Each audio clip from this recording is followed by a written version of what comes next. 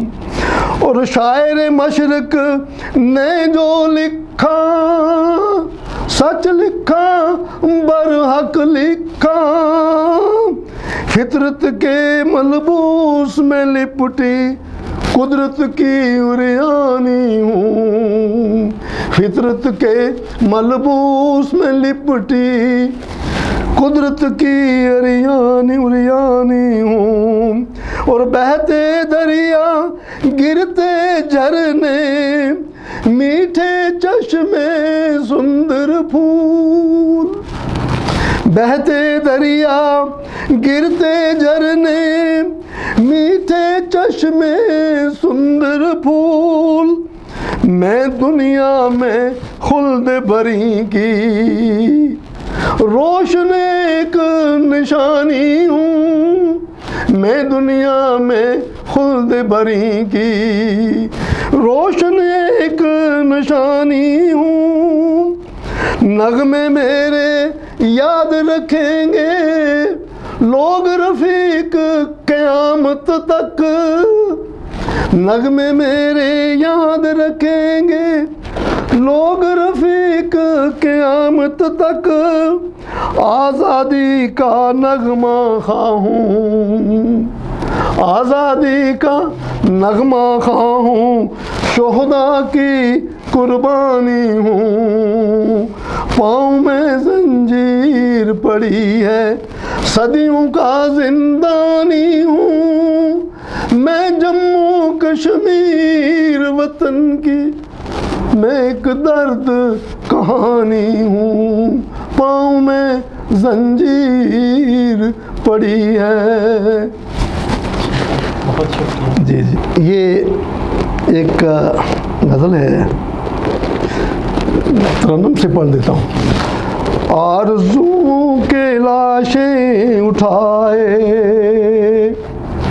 بزم جانا میں آئے ہوئے، آرزو کے لاشیں اٹھائے بزم جانا میں آئے ہوئے، جانے جانے من کہنے والے اپنے چہرے چھپائے ہوئے، جانے جانے من کہنے والے، جب سے ہاتھوں میں تھاما ہوا ہے ہم نے ہلا جو سرمد کا دامن، ہم پہ تکفیر کا در کھلا ہے، لوگ پتھر اٹھائے ہوئے، آرزو کے لاشیں اٹھائے، دل کے جس پہ بھروسہ تھا مجھ کو اب دھڑکنے پہ راضی نہیں ہے، دل کے جس پہ بھروسہ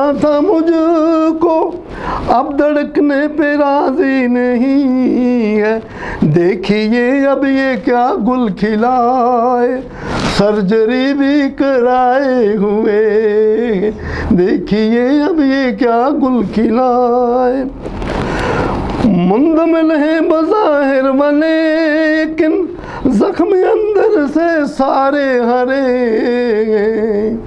مندمل ہیں بظاہر ولیکن زخم اندر سے سارے ہرے، ہم رقیبوں کو کیسے بتائیں، ہم رقیبوں کو کیسے بتائیں، دوستوں کے لگائے ہوئے، رقیبوں کو کیسے بتائیں، دوستوں کے لگائے ہوئے،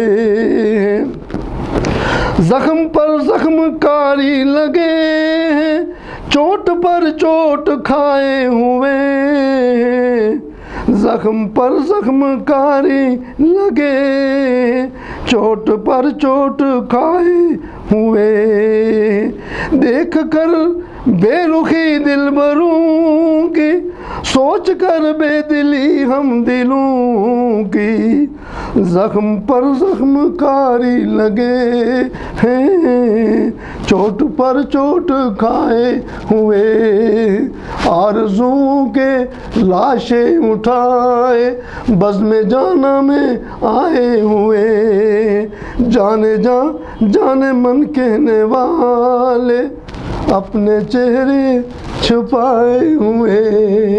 رفیق بھٹی صاحب، آپ کی ایک کتاب یادوں کی سوغات جو اس وقت آپ کے ہاتھ میں ہے، اس کے پس منظر سے ہمیں آگاہ کیجیے گا کہ کیوں آپ نے یہ کتاب لکھی؟ جی، اولاد انسان کو بہت پیاری ہوتی ہے، اور کہتے ہیں کہ بیٹا تو اللہ کی کرم نوازی ہوتی ہے، لیکن بیٹیاں اللہ کی رحمت ہوتی ہیں۔ تو میری ایک بیٹی 1974 میں فوت ہو گئی تھی، وہ 3 سال کی۔ وہ مجھ سے بہت محبت کرتی تھی، میں جب بھی کبھی کالج میں پڑھانے جاتا میرے پیچھے بھاگتی، جب میں کالج سے واپس آتا، گھر میرا کالج کے بالکل قریب تھا، کوٹلی کالج کی بات ہے، تو وہ مجھے راستے میں آ کے ملنا شروع کر دیتی تھی۔ اچانک وہ بیمار ہوئی اور فوت ہو گئی، اور یہ 74 کی بات ہے۔ 74 سے لے کر اب تک میں جب بھی کبھی اس کے بارے میں سوچتا ہوں تو مجھے آنسو آ جاتے ہیں۔ وہ مجھ سے بہت محبت کرتی تھی۔ تو پھر اسی وقت 74-75 میں نے اس پر ایک مرثیہ لکھا تھا، اس کی یاد میں مرثیہ لکھا تھا۔ وہ مرثیہ 3 نظموں پر مشتمل تھا۔ میں جب کبھی پڑھتا تو رو جاتا، بہت روتا تھا۔ میں نے سوچا کہ یہ رونے کا فائدہ کیا ہے، کب تک روؤں گا، میں اس کو لکھ لوں، چونکہ وہ 3 ہی نظمیں تھیں، کتاب نہیں بنتی تھی۔ تو پھر میں نے اپنے قوم اور اپنے وطن کے حوالے سے کچھ مزید نظمیں اس میں شامل کی، اور چونکہ تعلق ان کا وہی میری جذباتیت سے ہے، یہ محبت سے، مٹی سے محبت یا اولاد سے محبت کا تھا، اس لیے میں نے یہ چھوٹی سی کتاب اپنی بیٹی کے نام موسوم کر کے یہ یادوں کی سوغات کے نام سے چھاپی ہے۔ یہ اس کی فرنٹ ہے اور یہ اس کا بیک ٹائٹل ہے۔ کتاب بیسیکلی میری بیٹی کی یاد میں 3 نظمیں ہیں جو مرثیے کی حیثیت رکھتی ہیں، باقی اس کے ساتھ جو نظمیں ہیں وہ وطن کی محبت یا اپنے لوگوں سے محبت کے حوالے سے ہیں، چونکہ میری بیٹی اور میری قوم ان کا کوئی فرق نہیں ہے، اولاد اور اپنے لوگ جو ہیں ان میں فرق زیادہ نہیں ہوتا ہے، اس لیے میں نے کچھ نظمیں مزید شامل کی ہیں۔ جی، تو اس میں چونکہ یہ کافی طویل اس میں وہ ہیں، لیکن میں کچھ اس بیٹی کے حوالے سے جو میں نے ابتدا میں اس کا مرثیہ لکھا ہے اس کی ایک نظم سنا دیتا ہوں۔ بیٹی کا نام تھا نادرہ نورین۔ تو نادرہ تیری جدائی عمر کا آزار ہے، نادرہ تیری جدائی عمر کا آزار ہے، دل میرا اجڑے ہوئے گھر کی در و دیوار ہے، موت کا شبخون اندوہناک جانے مختصر، فطرت بے رحم کے دست ستم سے الحذر، چیخنا تیرا سنا کرو بیانے صاف صاف، پڑ گئے ہیں سینہ افلاک میں گہرے شگاف، تھی تیری معصوم آنکھوں میں تمنائے حیات، تو نے شاید مجھ کو سمجھا تھا حکیم کائنات، میں مگر تیری طرح کمزور تھا مجبور تھا، گرچہ دل تیری محبت سے میرا معمور تھا، توتلی باتوں سے وہ تیری زباں آموزیاں، کیا خبر تھی ان میں ہے میرے لیے جاں سوزیاں، چپ کے تیرا میرے پیچھے پیچھے دوڑنا، آ کے دروازے کی جالی سے تیرا منہ جوڑنا، کم سنی میں خوف سے بیرون در ڈرتی تھی تو، رک کے دروازے پہ مجھ کو الوداع کرتی تھی تو، کون اب جانے پدر میرا کرے گا انتظار، کھڑکیوں سے کون دیکھے گا لپک کر بار بار، رہ گئی ہیں تیری یادیں اب رلانے کے لیے، زندگی بھر خون کے آنسو بہانے کے لیے، تتلیاں اب کس کی فرمائش پہ پکڑی جائیں گی، دودھ کی بالائیاں اب کس کے حصے آئیں گی، کون کھانے کے لیے مجھ کو بلانے آئے گا، بے تکلف کون میرے ساتھ کھانا کھائے گا، دوسروں کو ڈانٹ کر اب چپ کراؤں گا کسے، نیند کی آغوش سے جا کر جگاؤں گا کسے، گھر سے غائب جب میں ہوتا تھا تو گھبراتی تھی تو، یاد ہے مجھ کو کبھی بیمار ہو جاتی تھی تو، خوف تنہائی سے تو ڈرتی تھی اب تنہائی ہے، اپنے اس تاریک مرکز میں بھی کیا گھبرائی ہے، دست فطرت کی معنی خیز یہ تحریر ہے، بازوے تدبیر بھی منت کش تقدیر ہے، گو نمائش کی تڑپ میں حلقہ موجود ہے، مختصر سا فاصلہ ہے، گو نمائش کی تڑپ میں حلقہ موجود میں، گو نمائش کی تڑپ ہے حلقہ موجود میں، مختصر سا فاصلہ ہے بزم ہست و بود میں، وہم سی لگتی ہیں ہستی کی نمو آرائیاں، کیا فریب دل نشیں ہیں خلد کی رعنائیاں، آپ دیدہ کتنی آنکھیں چھوڑ کر جاتی ہے موت، خاک کے آغوش کو پھولوں سے بھر جاتی ہے موت، زندگانی موت بعد الموت یہ آورد و برد، برسرے فرزند آدم ہرچہ آیت بگزرد، اپنے ہاتھوں تجھ کو ویرانے میں چھوڑ آیا ہوں میں، کیا تعلق شہر خاموشاں سے جوڑ آیا ہوں میں، خاک کو تیری وصال خاک سے تسکین ہے، روح کو تیری حریم ذات میں تامین ہے، زندگانی با مشقت قید کی تصویر ہے، زندگانی با مشقت قید کی تصویر ہے، موت اس کے پاؤں میں لٹکی ہوئی زنجیر ہے، تو ہے مرکز میں مکین آرام کرنے کے لیے، میں تیری فرقت میں ہوں بے موت مرنے کے لیے، میں اسیر زندگی ہوں اور تو آزاد ہے، بول ہے جانے پہ در تو شاد ہے ناشاد ہے۔ رفیق بھٹی صاحب، آپ نے بتایا کہ آپ اب تک 12 سے زائد کتابیں لکھ چکے ہیں، تو مستقبل قریب میں آپ کی کتنی کتابیں منزل عام پر آنے؟ مستقبل میں میری 4 کتابیں بالکل ان کے جو ہے نا کمپوزنگ وہ مکمل ہے، ابھی چونکہ مجھے سفر کرنا ہے لہٰذا میں واپس آ کر، میرا ابھی ٹور ہے، میں نے یو کے جانا ہے، یو ایس اے جانا ہے، کینیڈا جانا ہے 3 مہینے کے لیے، وہاں کچھ فنکشنز ہیں ایکٹیویٹیز ہیں، تو اس کے بعد واپس آ کر میری 4 کتابیں جو ہیں ان کا نام ہے پنجال رنگ، پنجال رنگ کے نام سے 4 کتابیں ہیں، اس میں ایک قصہ پہاڑی ہے، ایک قصہ پنجابی ہے، ایک قصہ جو ہے وہ ہمارا یہ اردو کا ہے، اور ایک قصہ جو ہے وہ انگریزی کا بھی ہے، یہ 4-5 زبانوں کا میرا کلام ہے جو پنجال رنگ سے انشاءاللہ میں جب واپس آؤں گا میں چھاپ دوں گا، مجھے ابھی چھاپنا تھا لیکن کچھ کمپوزنگ کی اور کچھ پروف ریڈنگ کے معاملات تھے لہٰذا میں نے اس کو ملتوی کیا، انشاءاللہ واپس آ کر میں ان کو چھاپوں گا۔ رفیق بھٹی صاحب، آپ معاشیات کے ٹیچر ہیں، اکنامکس کے ٹیچر ہیں، تو میں پاکستان جو ہے اس وقت سنگین معاشی بحران کا شکار ہے، تو میں آپ سے جاننا چاہوں گا آپ کیا رائے دیں گے کہ پاکستان کی ملکی معیشت کو کس طرح سے بہتر بنایا جا سکتا ہے؟ بات یہ ہے جی کہ پاکستان جیسا زرخیز 5 دریاؤں کا ملک اور بے پناہ وسائل کا ملک اور بہت محنت کش لوگوں کا ملک، اس کو غربت کی سطح پر نہیں آنا چاہیے تھا، معاشیات اس کی اجازت اس کو نہیں دیتی، اس کی اپنی معاشیات بہت مضبوط ہے، لیکن معاشیات کو کسی اسکیم، کسی اسٹریٹجی، کسی حکمت عملی کے تحت چلانا پڑتا ہے۔ ہم نے آزادی تو حاصل کر لی لیکن ہم نے اس ملک کے معاشی وسائل کو بے دردی سے لوٹا ہے۔ پاکستان بیسیکلی ایک ایگریکلچر ملک ہے، ہمیں سب سے پہلے ایگریکلچر پر توجہ دینی چاہیے تھی، چونکہ ملک کا 70% آبادی جو ہے وہ براہ راست اس کے ساتھ منسلک ہے، باقی جو 25-30% بچ جاتی ہے آبادی وہ بھی انڈائریکٹلی بالواسطہ طور پر وہ بھی زراعت کے ساتھ جڑی ہوئی ہے، ہماری انڈسٹری بھی زراعت کے ساتھ جڑی ہوئی ہے، تو ہم نے سب سے پہلے یہ کرنا چاہیے تھا کہ اس ملک کے اندر ہمیں ایگریکلچر ریفارمز کرنی چاہیے تھی۔ یہ عجیب ملک ہے کہ جہاں کروڑوں انسانوں کے پاس 2 مرلے زمین نہیں ہے اور چند لوگوں کے پاس لاکھوں ایکڑ زمین ہے، یہ ہمیں زمین کی بد دعا ہے۔ ہم نے زمین ان لوگوں کے حوالے نہیں کی جو زمین پر مشقت کرتا ہے، جو ہاری ہے، جو کاشتکار ہے، جو مزارع ہے، جو زمین کے ساتھ جڑا ہوا ہے۔ ہم نے زمین ان کو دی ہوئی ہے جو کہیں باہر بیٹھے ہوئے ہیں، جو کہیں شہر میں بیٹھے ہوئے ہیں، جن کا زمین کے ساتھ کوئی تعلق نہیں ہے۔ ہندوستان اور پاکستان سے ایک دن بعد میں آزاد ہوا ہے، پاکستان ایک دن پہلے آزاد ہوا ہے۔ چاہیے یہ تھا کہ آزادی کے فوراً بعد ہمیں جاگیرداری نظام ختم کر دینا چاہیے تھا۔ یہ جو جاگیرداریاں ہیں یہ کوئی اللہ کی طرف سے نہیں ہے، یہ ایک نظام تھا جو پرانا نظام تھا، بادشاہی نظام تھا یا انگریزوں کا نظام تھا.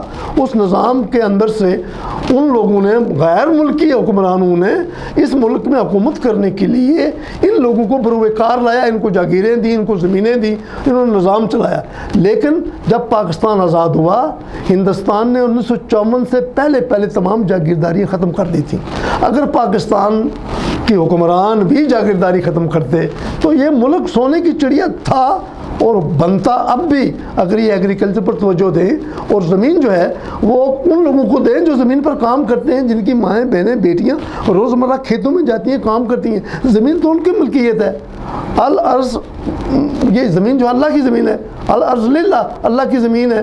لیکن جو زمیندار ہے، جو کاشتکار ہے، جو مزارع ہے، جو ہاری ہے، اس کو زمین سے کچھ نہیں ملتا. اور یہ بد دعا ہے زمین کی کہ ہمارے جیسی زرخیز زمین، 5 دریاؤں کی زمین، اتنا زرخیز ملک جو ہے.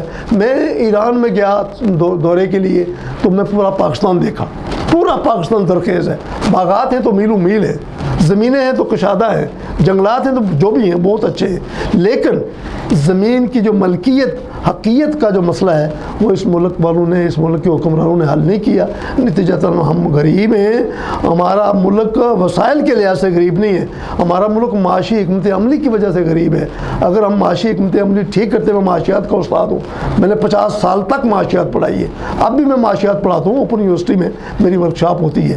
معاشیات مضبوط ہے لیکن نظم و نسق معاشیات کا کمزور ہے. کمزور ہی نہیں بلکہ کرپٹ ہے. اگر ہم اس کرپشن کو روک لیں تو ہم کو پاکستان کو کسی امداد کی ضرورت نہیں ہے. بابا دنیا کا زرخیز ترین ملک ہے، دنیا کا بہت پیداواری ملک ہے. باہر دنیا کے بیرون ملک سے تمام حکمران، تمام فاتحین غیر ملکی یہاں آتے تھے. کیوں آتے تھے انڈیا میں؟ ہندوستان میں کیوں آتے تھے؟ کیا تھا ہندوستان میں؟ ہندوستان ایک زرخیز خطہ تھا. اس زرخیز خطہ سے پاکستان سب سے زرخیز خطہ ہے. جو زمین پاکستان کو ملی ہے وہ ہندوستان میں سب سے اعلیٰ ترین زمین ملی ہے. جو دریا پاکستان کو ملے وہ سب سے رچ دریا پاکستان کو ملے ہیں.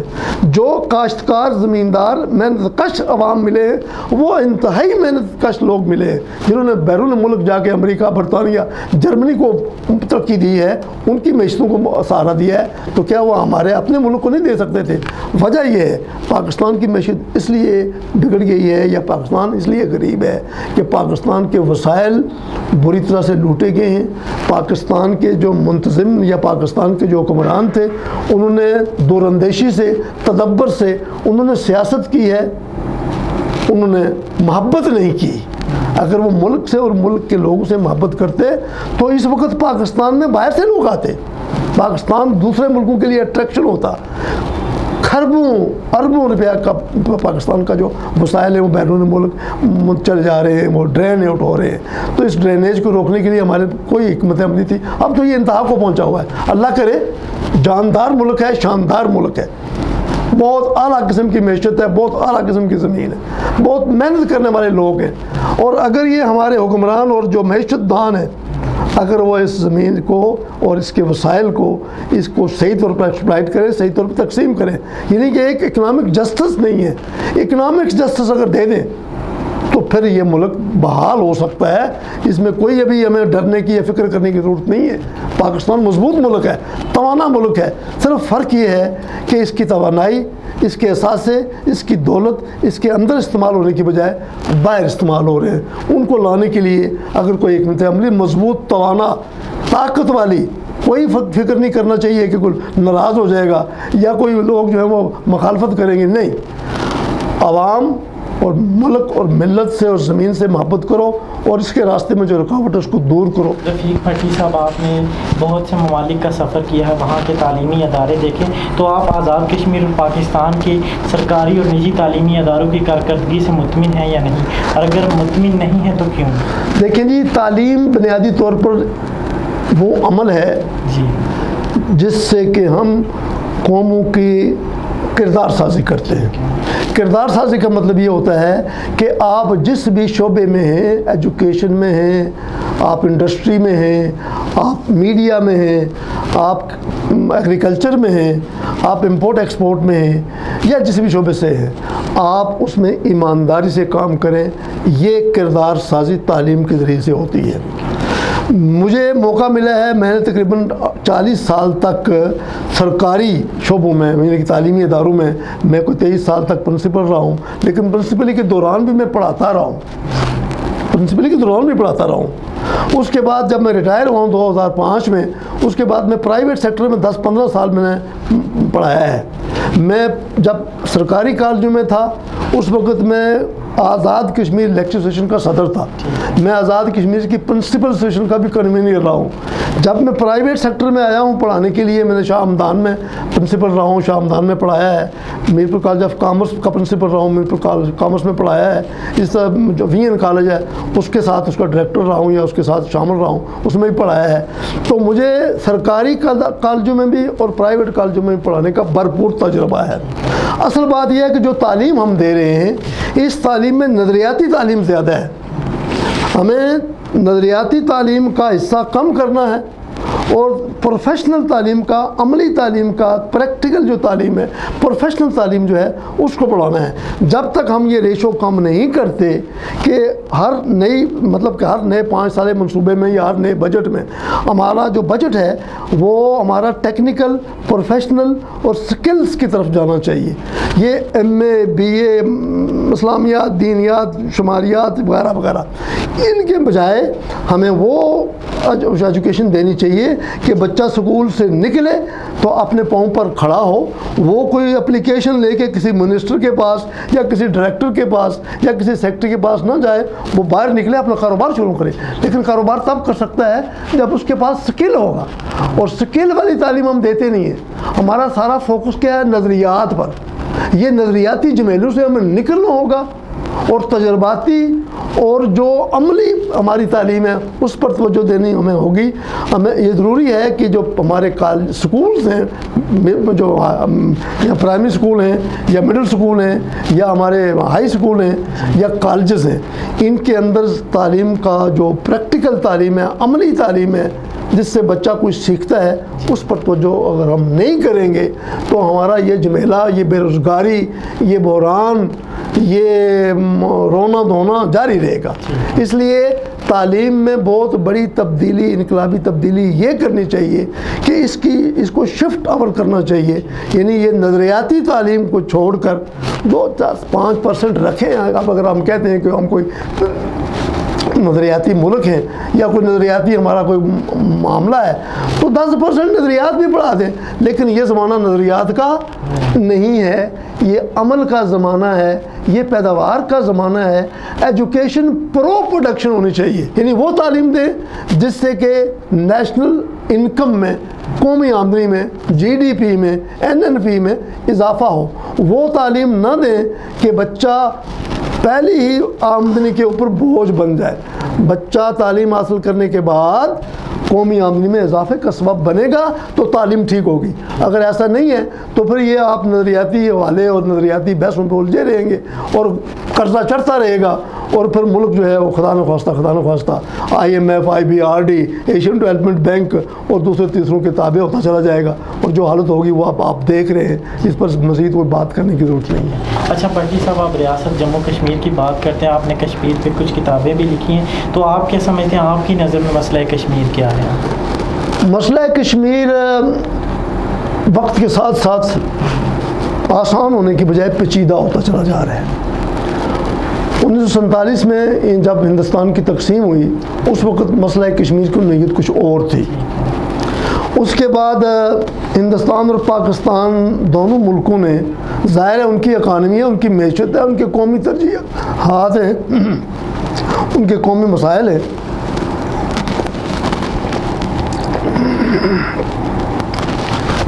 ان کی عسکری ضرورتیں ہیں، ان کی اسٹریٹجی کی ضرورتیں ہیں. ہمیں دونوں سے کوئی اختلاف نہیں ہے. ہر ملک کا حق بنتا ہے وہ اپنی ترقی بھی کرے، اپنا ڈیفنس بھی کرے، اپنے لوگوں کو ترقی بھی دے. لیکن پچھلے 70 سالوں سے ہندوستان اور پاکستان دونوں کی جو حکومتیں ہیں وہ اپنا زیادہ آمدنی جو ہے وہ صرف مسئلہ کشمیر کے حوالے سے ضائع کر رہی ہیں. ٹھیک ہے. کشمیر کا مسئلہ اتنا پیچیدہ نہیں تھا جتنا ہم نے خود بنا دیا ہے. بہت آسان مسئلہ تھا نا کہ بھائی کشمیریوں نے اقوام متحدہ کی مطلب کہ چارٹر کے مطابق یا حقوق انسانی کے مطابق اپنے حق خود ارادی استعمال کرنا تھا. لیکن چونکہ اس میں دونوں پارٹیوں کے اپنے مفادات تھے، پارٹیوں سے مراد ہندوستان پاکستان کے مفادات تھے. پاکستان سے کشمیر کا جو تعلق ہے وہ نظریاتی نہیں ہے، قدرتی ہے. یعنی پاکستان کشمیر کے ساتھ جڑا ہوا ہے، کشمیر پاکستان کے ساتھ جڑا ہوا ہے. دونوں کے ساتھ ان کا بارڈر، ان کے تعلقات سماجی، مذہبی، دینی اور دیگر سب پاکستانیوں اور کشمیریوں کے بالکل جڑے ہوئے ہیں. لیکن جس طریقے سے پاکستانی حکمرانوں نے کشمیر کے مسئلے کو حل کرنے کے لیے جو حکمت عملیاں اختیار کی ہیں وہ ناقص تھیں. نتیجتاً ہم جیتنے والے جو تھے، جن کا حق بنتا تھا، ان کے حق کو کوئی تسلیم نہیں کرتا، اور ہندوستان جس کا کوئی حق نہیں بنتا اس کے حق کے ساتھ ساری عرب بھی اس کے خلاف نہیں بولتے، یورپ کے ملک بھی انڈیا کے خلاف نہیں بولتے. حالانکہ روزانہ آپ دیکھتے ہیں کشمیر کے اندر، سری نگر کے اندر کیا ہو رہا ہے. بالکل اوپن جبر ہو رہا ہے، اوپن لوگوں کے ساتھ عصمتیں لوٹی جا رہی ہیں، پیل گنوں کے ساتھ فائرنگ ہو رہی ہے، اور پتہ نہیں کتنے لوگ شہید ہو رہے ہیں، اور لوٹ جاری ہے، اور ہندوستانی فوج جو ہے وہ جبر کر رہی ہے. اتنا کچھ ہونے کے باوجود پاکستان اس مسئلے کو کیش نہیں کرا سکا. پاکستان سے مراد پاکستانی حکمران، عوام نہیں.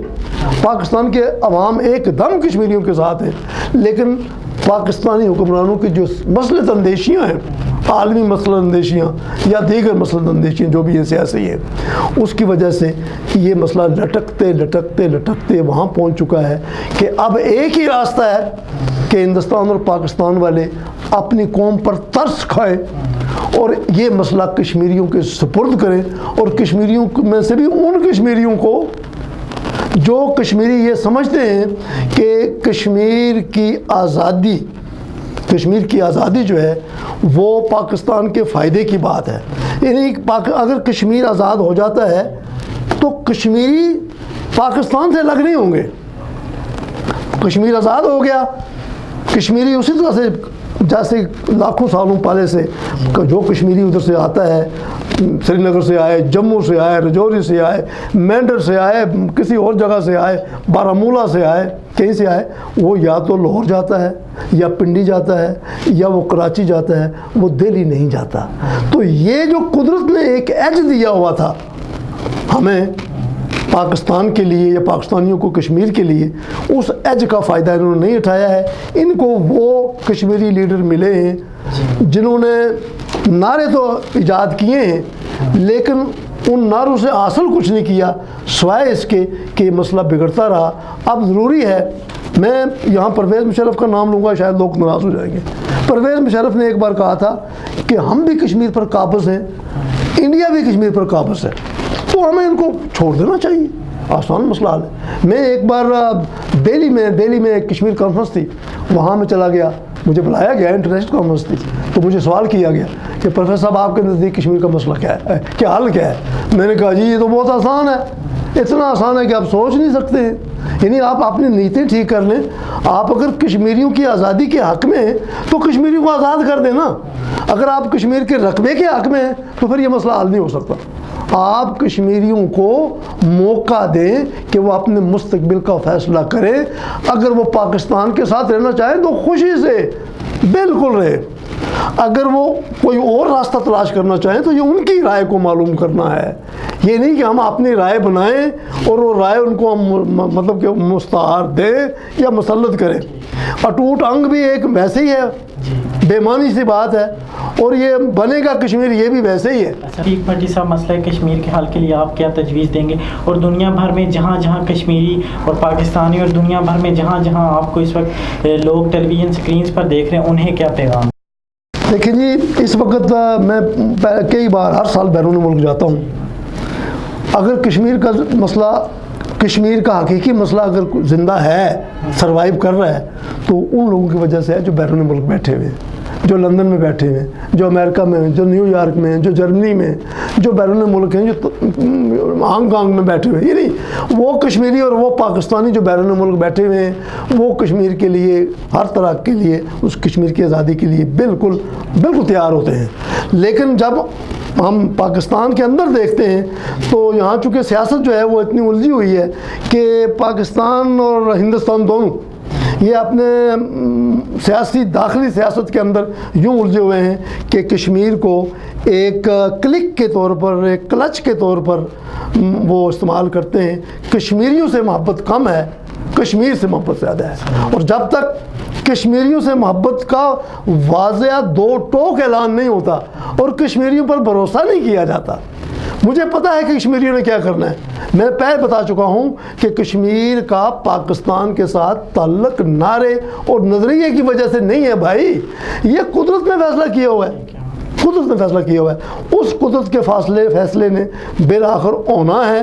لہٰذا میں اپنے بالخصوص مہربان پاکستان کے عوام اور پاکستان کے حکمرانوں کو یہی کہوں گا، اور بیرون ملک جو ہمارے کشمیری بھائی ہیں ان سے یہ کہوں گا کہ کشمیر کے مسئلے کو ریویو کرو، ریوائز کرو، جدید جو مطلب کہ جو صورتحال ہے سیاسی، عالمی سیاسی پس منظر جو ہے اس کے اندر رہتے ہوئے کشمیر کے مسئلے کو عصر نو دنیا کے سامنے لاؤ، اور دنیا کے سامنے لانے کے لیے اگر حکومت، ہماری آزاد کشمیر کی حکومت بھی حصہ ڈالتی ہے تو پھر ان لوگوں کو بھیجے بیرون ملک جو کشمیر کے مسئلے کے تاریخ و جغرافیے سے واقف ہیں، ثقافت سے واقف ہیں، زبان سے واقف ہیں، معاملات سے واقف ہیں۔ ان کو نہیں بھیجو جو الیکشن لڑ کے وزیر بن جاتے ہیں اور جناب وہ پیسے لے کے بیرون ملک جاتے ہیں۔ میں ایک بار گیا، میں بات موقع پہ یاد آ گئی، میں اسلام گڑھ کالج کا پرنسپل تھا، مجھے ایک کالج نے سپانسر کیا، اولڈم کالج نے، بہت بڑا کالج ہے وہ۔ میں اس کالج میں گیا، 1.5 مہینہ انہوں نے میری آؤ بھگت کی، مجھے پورے مطلب اس علاقے کے تمام تعلیمی اداروں کا معائنہ میں نے کیا، اس کی رپورٹ بھی میں نے لکھی، دوستی کا سفر میری کتاب ہے وہ لکھی ہوئی ہے، اور میں وہاں سے 50,000 روپیہ نقد، 20 کمپیوٹر اور 4 پرنٹر لا کے میں نے کالج کو دیے ہیں۔ تو میں نے یہ پوچھا تھا اس وقت جب میں پرنسپل تھا کہ ہمارے آزاد کشمیر سے جو وزیر اور مشیر بیرون ملک سرکاری دورے پر، میں نے 1 پیسہ بھی سرکار کا استعمال نہیں کیا تھا، 1 پیسہ بھی نہیں کیا تھا، کہ وہ لوگ جو بیرون ملک کشمیر کی جنگ لڑنے کے لیے یا کشمیر کا مسئلہ حل کرنے کے لیے جاتے ہیں یا وفد کے طور پر جاتے ہیں کوئی بھی مسئلہ لے کے، وہ واپس آ کے کیا دیتے ہیں، کیا دیا انہوں نے؟ بھائی میں ایک ماسٹر ہوں، میں گیا ہوں، میں نے 50,000 روپیہ لا کے دیا کیش، 20 کمپیوٹر بھائی اس وقت 2005 میں پینٹیم 2، 4 پرنٹر لا کے دیے۔ یار بندہ جائے کوئی کام کرے نا۔ تو مجھے کوئی بتایا مجھے حکومت نے کتنے پیسے دیے تھے؟ میں نے آرام ہے ایک دینا مجھ پر حکومت کے خزانے سے، میں نے کچھ دیا ہے؟ لیا نہیں ہے۔